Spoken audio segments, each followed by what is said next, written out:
पूजहि विप्र सकल गुणहीना, शूद्र न पूजहि वेद प्रवीणा।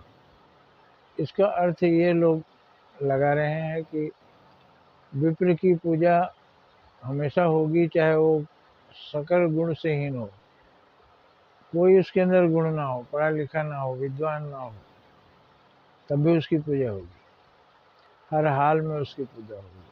लेकिन शूद्र न पूजे वेद प्रवीणा, शूद्र अगर वेद भी पढ़ा हो, चारों वेदों का ज्ञाता हो, तब भी उसकी पूजा नहीं होगी। इस पर विवाद और झगड़े हो रहे हैं, और होना भी चाहिए।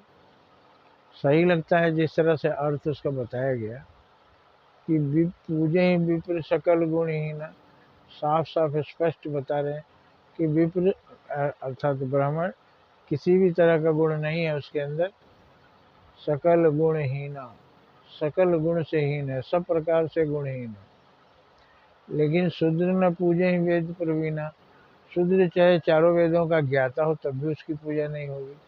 क्यों नहीं होगी भाई, ये तो अन्याय है। गुणों से ही की ही पूजा होती है। सभी जगह विद्वानों ने बताया गुण की पूजा होती है, और वो सकल गुण से हीन है, तब भी उसकी पूजा होगी।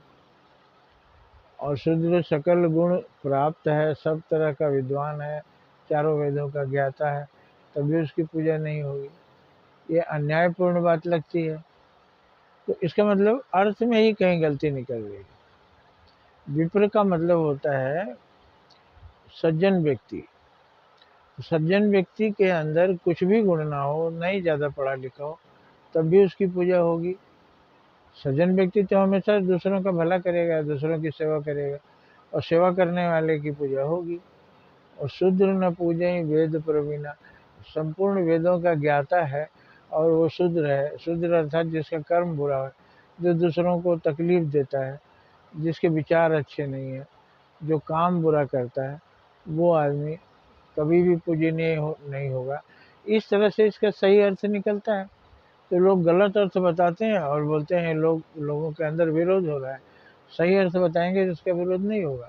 संस्कृत में लिखा है, साक्षरा विपरीताश्चेत राक्षसा एव केवलम। साक्षरा शब्द को उल्टा कर दिया जाए तो राक्षसा हो जाता है। अर्थात कोई कितना भी पढ़ा लिखा आदमी हो, अगर वो उल्टे आचरण करता है, उल्टे काम करता है, लोगों को तकलीफ पहुंचाता है, लोगों को सताता है, किसी की मदद नहीं करता और परेशान करता है, वो साक्षरा राक्षसा ही है। तो कितना भी पढ़ा लिखा हो, उसकी पूजा नहीं होगी। लेकिन सरसा विपरीत चेत,